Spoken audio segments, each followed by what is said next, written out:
Holidays, they're in full swing. Christmas Eve is 1 week from today, so this time of year is usually spent with family and friends. But this year, many people have to spend the holidays alone, of course, because of COVID. And being alone on Christmas could trigger a lot of emotions. So joining us this morning is our resident psychotherapist, Jennifer Tomko. Clarity Health always has good advice and perspective. So, Jen, we know a lot of people are going to be struggling this time next week especially. So how can we make the holidays, still feel special and not so lonely?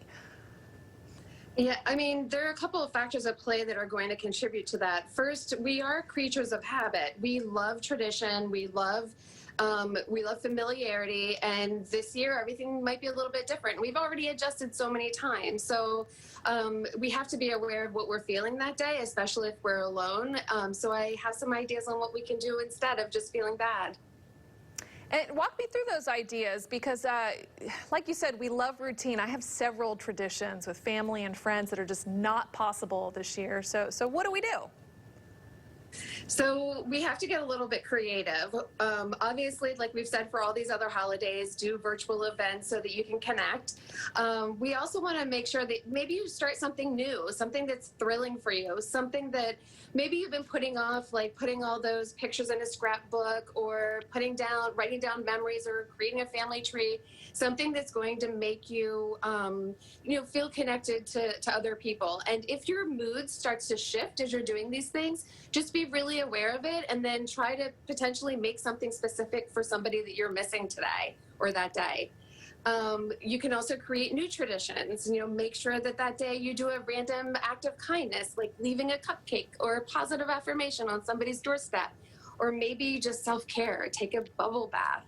Some other ideas are to volunteer online. I found a website called soldiersangels.org, and you can write letters to soldiers who are currently deployed and probably would love to know that somebody was thinking about them on Christmas. There's also volunteer.match, and you can even foster a pet for Christmas, which is so great.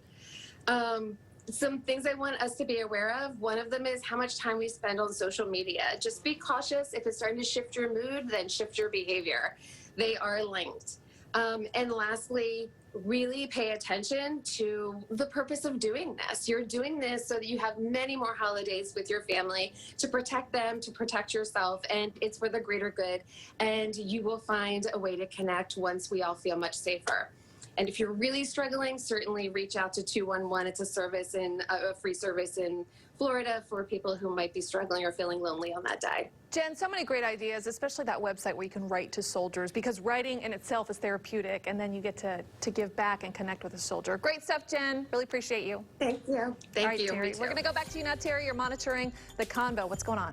Yeah, we're keeping a very close eye on this morning. A possible move to Palm Beach for President Trump in January.